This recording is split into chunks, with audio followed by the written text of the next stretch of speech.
Assalamualaikum warahmatullahi wabarakatuh. Di sini saya akan membahas sedikit tentang sistem peradilan pidana ditinjau dari perspektif teknologi. Nah, sebelumnya perkenalkan, nama saya Debri Firmansyah, NIM 2022 10 11 03 11 007. Sebelum kita lanjut ke pembahasan, peradilan pidana itu apa sih? Nah, peradilan pidana itu merupakan sistem hukum yang menangani pelanggaran hukum atau tindak kejahatan melalui proses penyelidikan, penuntutan, pengadilan, dan pemidanaan. Nah, sistem peradilan pidana seharusnya itu memberikan perlindungan hukum dan menghormati hak asasi manusia.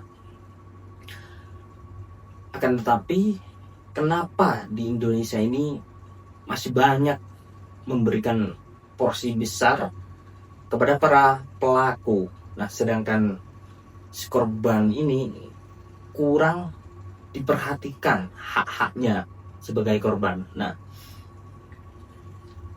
itulah fungsi KUHP. KUHP seharusnya itu membahas lebih dalam lagi mengenai hak para si korban. Akan tetapi di Indonesia ini malah kebanyakan hak masyarakat yang dipenuhi di dalam KUHP ini. Seperti halnya kasus mutilasi seorang kekasih yang terjadi di Mojokerto bulan-bulan lalu. Itu kan masyarakat yang yang menyoraki hukum. Intinya disuruh dikasih hukuman mati lah atau apalah. Nah, padahal yang lebih diutamakan itu seharusnya korban, hak korban. Nah, di dalam KUHP itu sendiri kurangnya perlindungan yang diberikan kepada korban kejahatan. Dalam Undang-Undang Nomor 8 tahun 1981 tentang Kitab Undang Hukum Acara Pidana atau KUHP. Nah, permasalahan mendasar dalam menegakkan hukum pidana adalah terabainya hak-hak korban kejahatan dalam proses penanganan peradilan pidana, dan akibatnya yang harus ditanggung oleh korban apa? Nah, KUHP kurang, sangat jauh dari kata sempurna untuk memperhatikan eksistensi korban kejahatan.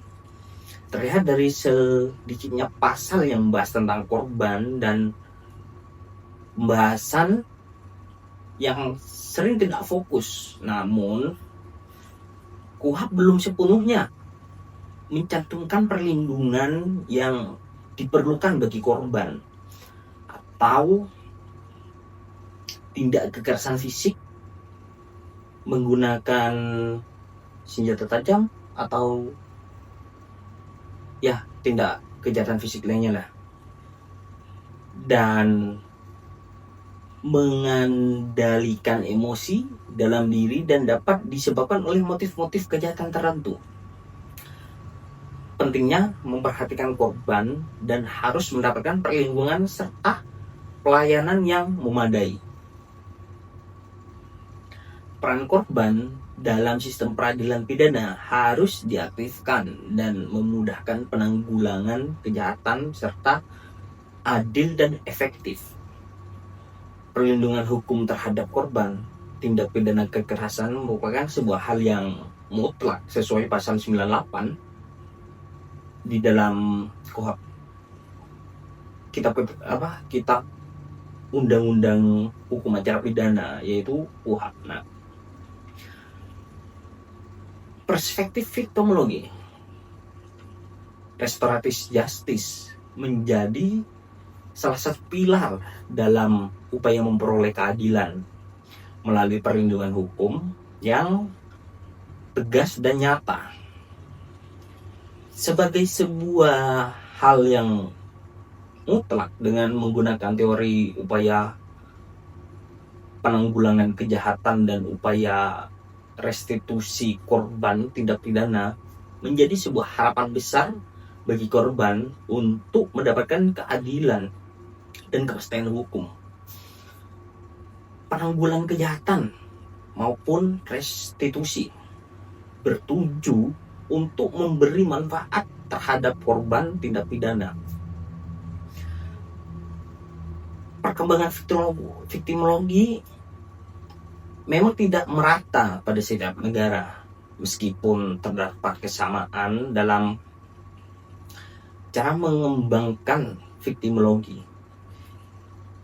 Istilah korban pertama kali dimaknai sebagai seorang yang disakiti, disiksa, maupun dibunuh oleh orang lain.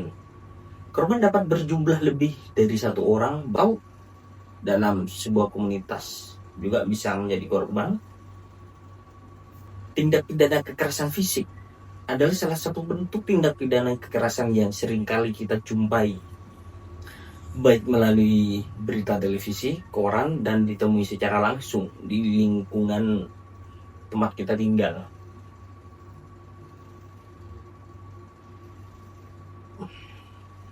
Tindak pidana kekerasan fisik dilakukan dengan berbagai motif, diantaranya adalah rasa benci. Nah, ini sering terjadi di Indonesia, rasa benci, iri, atau dendam.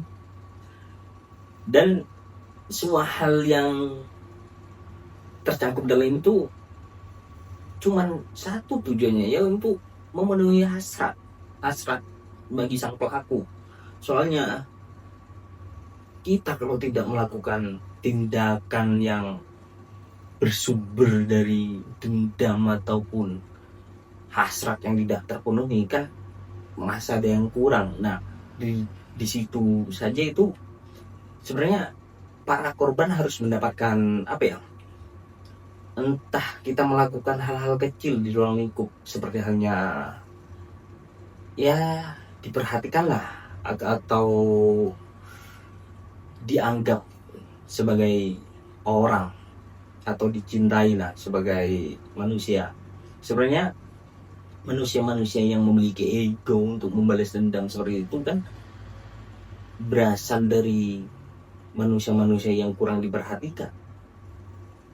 Cobalah kita lakukan hal-hal kecil kayak untuk anak-anak kita, diberi kasih sayang, perhatian, didengarkan apa yang dia omongin. Jangan seakan-akan dia anak kecil, apa itu kamu tidak tahu apa-apa. Nah, sebenarnya pendidikan orang tua yang seperti itu yang membuat mereka menjadi salah satu pelaku tindak kekerasan. Nah, balik lagi ke topik. Bentuk dari tindak pidana kekerasan fisik sangat beragam, seperti dengan penganiayaan. Nah, ini banyak penganiayaan, ya bullying kayak atau apa gitu yang dilakukan oleh majikan terhadap asisten rumah tangga, bisa di sekolah antara siswa dan siswi, penganiayaan suami istri, istri yang dipukul sama suami, entah apa. Nah, dalam konteks kekerasan fisik, pendekatan teknologi sangat penting untuk mengidentifikasi faktor-faktor risiko yang membuat korban rentan terhadap kekerasan fisik. Disimpulkan bahwa ketidakseimbangan yang ada dalam sistem peradilan pidana terkait kedudukan korban tindak pidana. Korban seringkali hanya dianggap sebagai saksi dan alat bukti tanpa mendapatkan perlindungan atau perhatian yang memadai dalam proses hukum. Dengan adanya ketidakseimbangan ini, perlunya pembaruan dan hukum pidana, khususnya dalam KUHP, Kitab Undang-Undang Hukum Acara Pidana, untuk memperkuat hak-hak korban dan sistem peradilan pidana dan mengoptimalkan perlakuan hukum bagi para korban kekerasan fisik dalam praktik sistem peradilan yang berlaku di Indonesia. Untuk mendapatkan perlindungan serta perhatian yang lebih terhadap para korban, viktimologi ini membantu mengkaji posisi korban dalam si tindak pidana dan memberikan orientasi bagi kesejahteraan masyarakat. Penting untuk memaksimalkan teori dan praktik restoratif dalam memberikan perlindungan hukum kepada korban tindak kekerasan fisik, restitusi, baik dalam bentuk kompensasi materi maupun pengambilan keadaan korban, harus dijamin sesuai dengan kerugian yang dialami korban. Terima kasih telah menonton dan mendengarkan. Mohon maaf jika public speaking saya kurang memadai dan jauh dari kata sempurna. Sekali lagi saya mohon maaf. Terima kasih. Wassalamualaikum warahmatullahi wabarakatuh.